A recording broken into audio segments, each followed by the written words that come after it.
Hey guys, it's Emmy Ray. Welcome back to Iron Pine Homestead, and we are officially in what we are calling Mud Season March. This is the time where everything is thawing, everything is messy, and nothing looks pretty. But we're learning something really important, that mud season is planning season. This is our real first step in our real first year gardening and planning out from scratch, and we're doing it with intentions.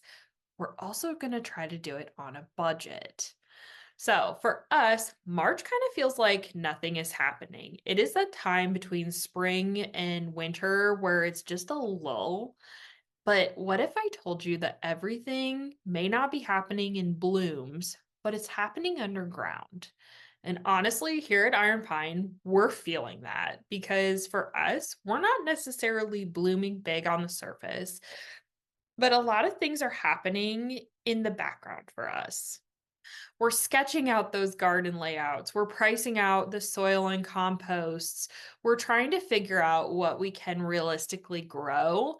And we're trying to be very careful of that budget because while we're committed to this dream and our lifestyle, we are not committed to going into debt for it. And let me tell you, you don't need thousands of dollars to start growing food. You just need intention and a plan. So, for us here at the homestead, we are going to budget in roughly $100 per garden plot. For us, that's roughly $300. That is not where I expect you to be at. For this, I just want to say that if I was a beginner gardener just trying to start something in my backyard or on my patio, I would start with $100 or less even. But for this, we'll just start with $100. Perfect world scenario, right? So the big thing is that you need to just start with purpose. What are things that you can plant that you're actually going to use, actually going to eat, or actually get joy out of? Because it's okay if you want to just plant flowers. But if you're trying to find something that's intentional or become a little more self reliant, let's start with things that might not look beautiful on that Pinterest board, but you'll actually get use out of. The other thing is once you get that nailed down on what you actually are going to utilize, we need to look at how much realistically seeds cost.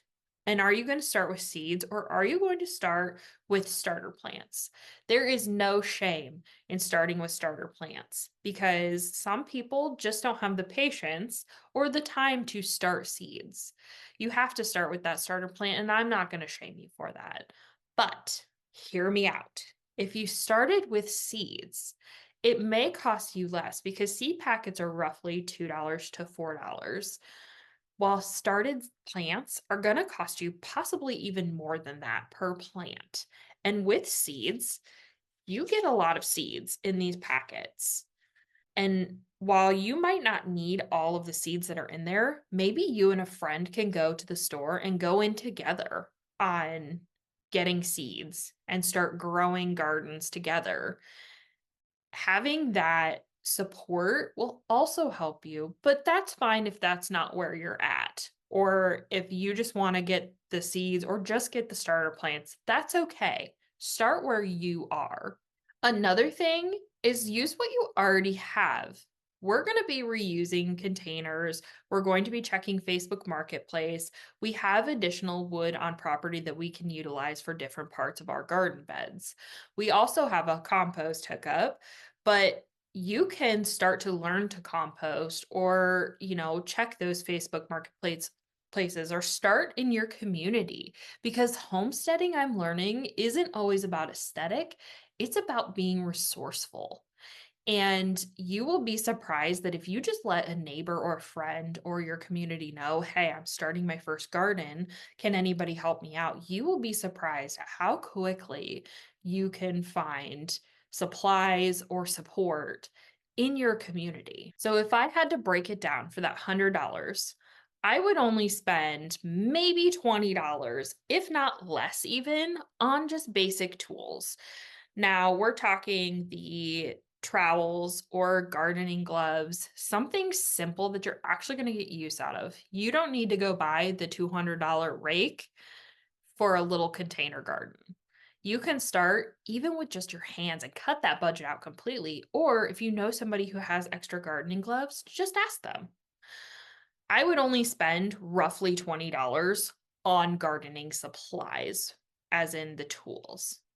My seeds and starter plants, I would start about 25 on because you're going to want to start small and with what you're actually going to use, but leave enough room in the budget if you're going to start with those starter plants versus seeds. The other thing that I would do is I would only spend like $25 on my containers. And the way I would do that is either repurposing something I have. You would be surprised at how many people I have seen use coffee cups to grow herbs or use mason jars. Or I would go to a thrift store or Facebook Marketplace again, or even just ask people if they have extra pots on hand that you can use to create your containers. And then for soil, I wouldn't spend more than like $30 on it because you can get a big bag of soil and you don't need the premium, gigantic, big brand name. I would get something that has what you need for a container garden, but is still in the budget. You don't need the fancy raised beds. You don't need irrigation systems. You just need dirt, seeds, and some consistency. And for us, this season's really teaching us something deeper. It's teaching us that slow living isn't about doing less. And you're going to hear me talk a lot about slow living as we continue, because that is one of the things that really got us into the idea of homesteading is stepping away from hustle culture and finding more meaning in our lives. But like I said, slow living isn't about doing less or not doing anything. It is about doing what matters with purpose. And 4 months ago, we were just dreaming about this life. We knew we were getting the homestead. We knew we were in the process of doing this, but it was still just a dream. And now we're in the dirt phase. We are getting muddy, we are budgeting, we are planning, and we're getting ready to build. And I genuinely feel like we're at the precipice of taking off. Not in a viral way, but in a rooted kind of way. And honestly, that feels better for us. So if you've been here for the last 3 months, watching us learn, figure this out, and go step by step on our slower way of living, I just want to say thank you because it means more to us than you know.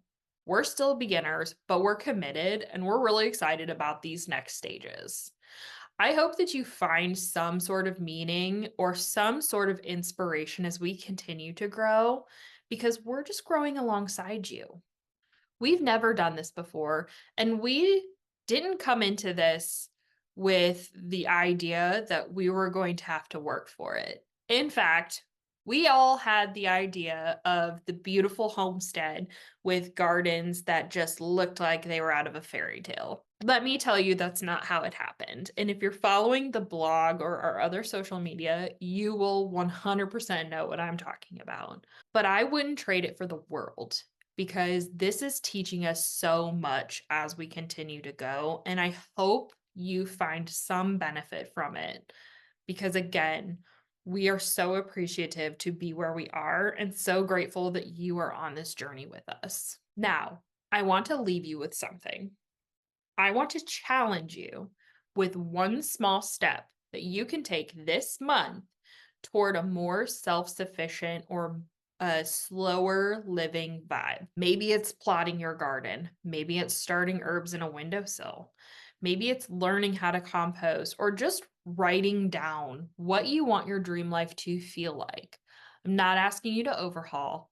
I'm just asking you to plant a seed here in intention and in a direction that helps you towards a more self sufficient life and helps you tap into that slow living no matter where you are. Let us know in the comments or on any of our other social medias what your one step is because we're here rooting for you as much as you're rooting for us. So, again, let us know in the comments what your one step is. And again, thank you so much from us here at Iron Pine Homestead for taking this journey with us.